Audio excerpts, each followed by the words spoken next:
Been trying to do this for the last 2 minutes. Um, I'm gonna say this again. Hello, everybody. I'm going on here to make sure I'm live this time. I haven't done this in a while, so bear with me. And all those that uh, are used to lives being a certain way, God bless you, God keep you. But I ain't did this in forever, so bear with me. Um, I'm definitely not gonna be on here long, but I wanted to jump on here because I have been seeing this graphic like being hyped on here or spread around live. Let's do it that way. I like to show my CMA stuff. Um, but okay, I see it now. But I've been seeing this graphic that's been popping up saying if your child needs an IEP, go ahead and get started with it now. Don't wait till the last minute. Don't wait to the end. If you jump on, say hi, let me know that you're here, like, share, tag a parent. I'm very passionate about what I love, and what I love is education and music. So for a little background before I get into the topic, I am Amber, CEO and founder of Creative Music Academy. I am also CEO and founder of Blues International Music. I am an artist as well as an educator. I've been degreed in education for 3 years. I've been teaching for 10, five as a TA, five as a special ed teacher, and then three as a founder of a homeschool community, right? So, with that being said, I got a little experience, just a little experience of what I'm about to jump into. So, like I said, like, share, tag a parent that is asking these type of questions. And one of the questions that has been going around, there is a graphic, a flyer, post that's been posted in Facebook, book, and in Instagram that I want to just like hone in on and talk about because, for one thing, some cultures don't understand what an IEP is, what a 504 plan is. Those that are experiencing it now, meaning the educator, the teacher, the principal, the superintendent, somebody has contacted you and said, hey, um, your child possibly needs an IEP. Or you have seen some irregularities with the development of education of your child. And you're saying, crap, I don't know what to do. And I keep hearing this word IEP or 504. What in the world is that? And if I let them do it, what does that label mean to my kid? How does it affect my child? So, for the next couple of days, I'm going to have that conversation. So I'm going to start today. I'm going to jump back in on Monday. Then I'm going to jump back in probably Wednesday. And I'm going to do Monday, Wednesday, and Friday. And give these conversations because, A, we're starting off school year. Some schools are starting, have already started. Some schools are getting ready to start. Some schools are going to start in the next 3 weeks. And then some schools ain't even starting until September. Yes, I get a whole month of August to take a breath. Um, and prepare for September. But to answer some questions, what is an IEP? The actual correct language for IEP, which is an acronym for Individual Education Program or Plan. It is a legal document developed by students with disabilities who are eligible for special education services in the United States. It don't mean it's just here in Oklahoma. It doesn't mean it's just in our state. It's all over the United States. Okay? The program is developed to collaboratively bring a team of people together that typically includes the student, the parent, a guardian, a teacher, school administration, special education professional, and sometimes the student themselves, depending on their age and involvement. So, take for example, if you have a middle school or elementary school kid or student, scholar is what we call them here at CMA, that is needing a individual education plan or program, you would have a parent or guardian involved along with administrator, a special ed teacher, a regular ed teacher. They will all come together and you all will create a plan that best fits your scholar, best fits your child to have in their educational year. So you might have goals that they may need to obtain. You may have what looks like actual testing that they did to see what deficiencies your scholar is having. What is deficiency? What weaknesses? What things they struggle with? Whether it's emotional, whether it's educational, whether it is like reading or math, whether it's comprehension or dyslexia, whether it's, and I don't want to get specific, but it's different things that helps them get through their educational endeavors because they might learn differently. Okay? And this is helping everybody. Because I hear people say, oh, my child got labeled developmentally delayed. Normally they don't label that unless they're younger, and they don't want to give a specific diagnosis. Now, can I help us?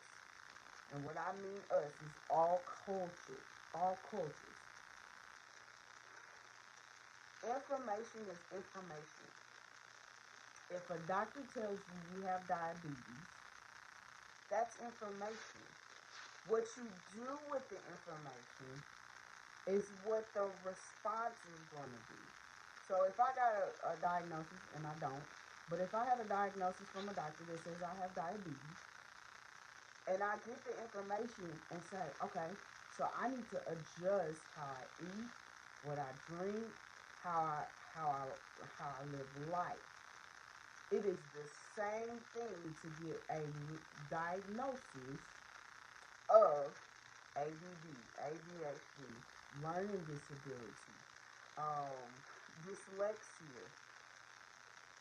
It's not a death wish on your child. Now, does it give grief of what you potentially thought your child would do, be, and become? Yes,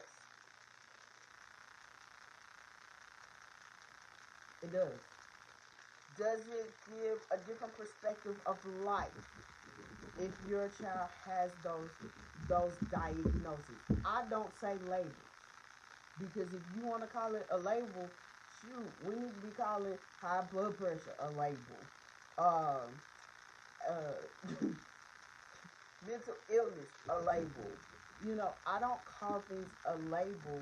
I call it information to uh, give a different perspective, a different way in, and a different way to adjust and teach our kids how to adjust and overcome with it. How do I know? Perfect experience. Myself. I don't use nobody else but myself. So, um, if you don't know my story is that I went through all through elementary, all through middle school. Well, I started out in elementary and they knew something was wrong.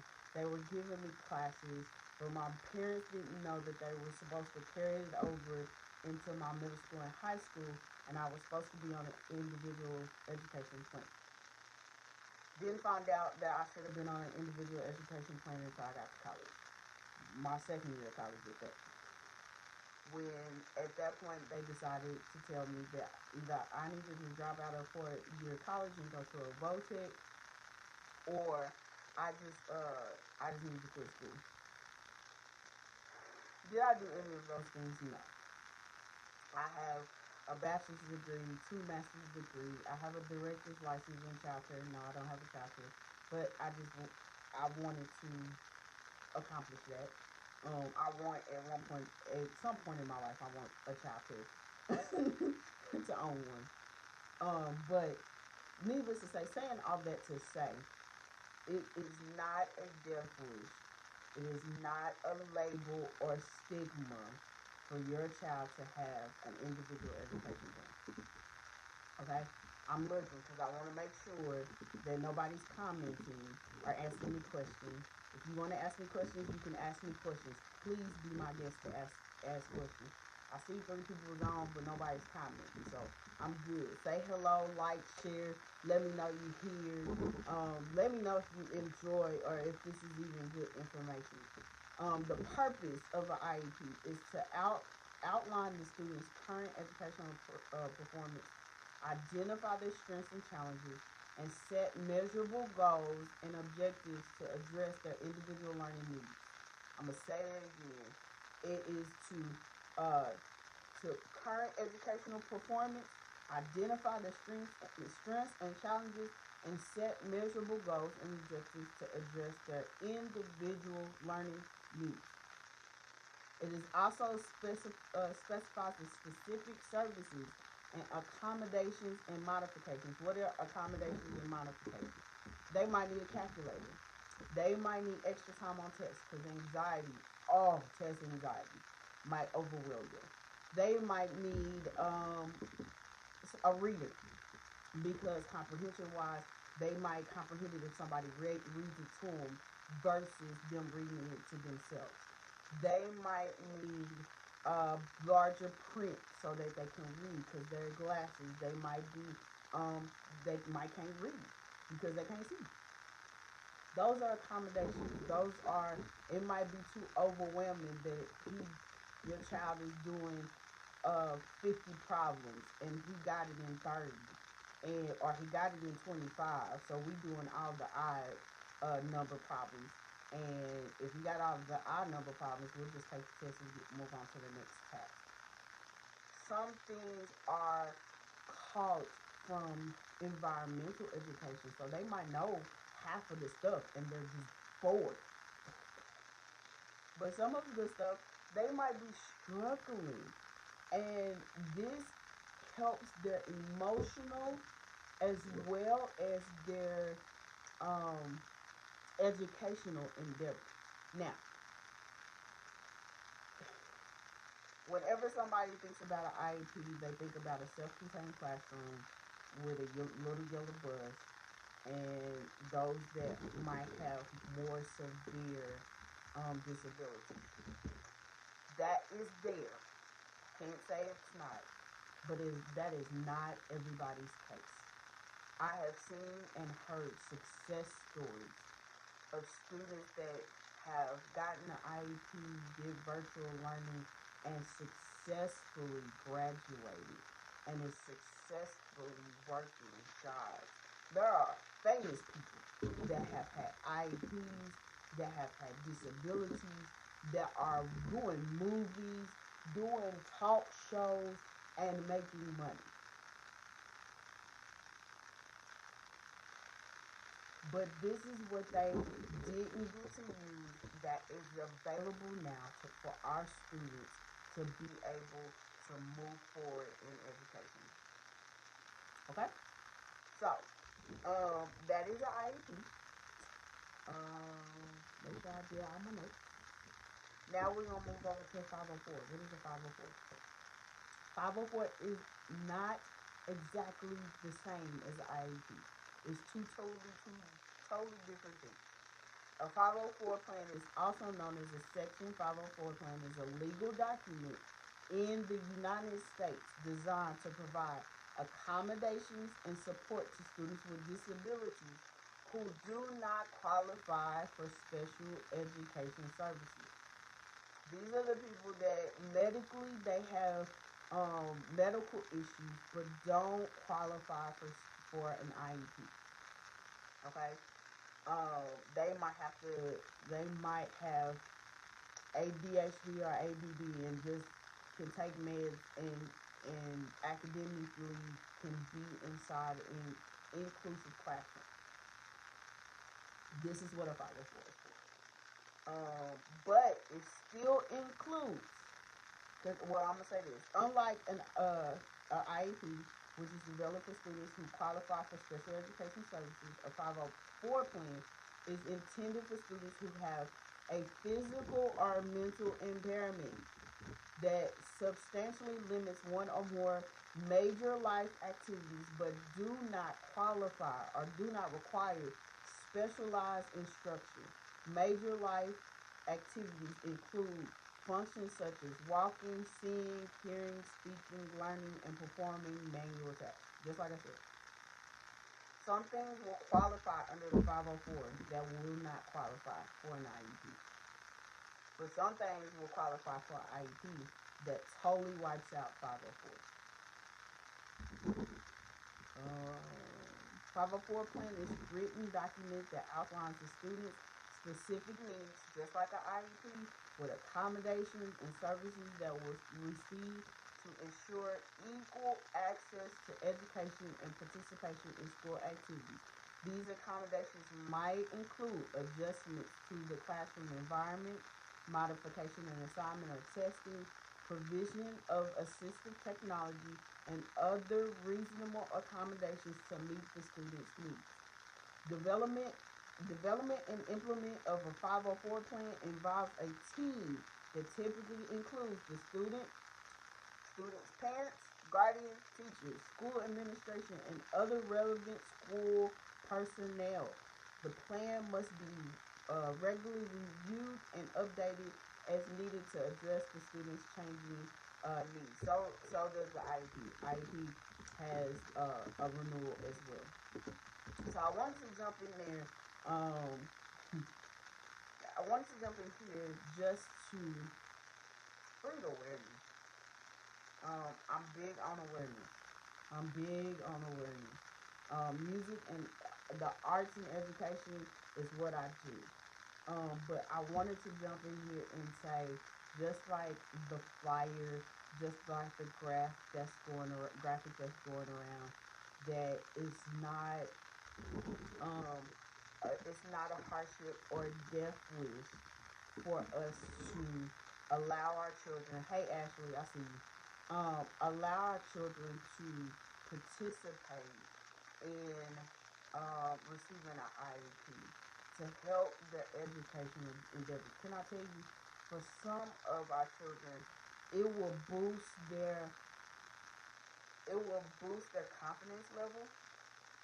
It will boost their thought process of thinking that, dang, I've been feeling all this work, not knowing how or to even communicate how to fix the problem. And so, um, now, does it take hits on socially? Sometimes, but sometimes not. Like I said, it's a response thing of how we take in information.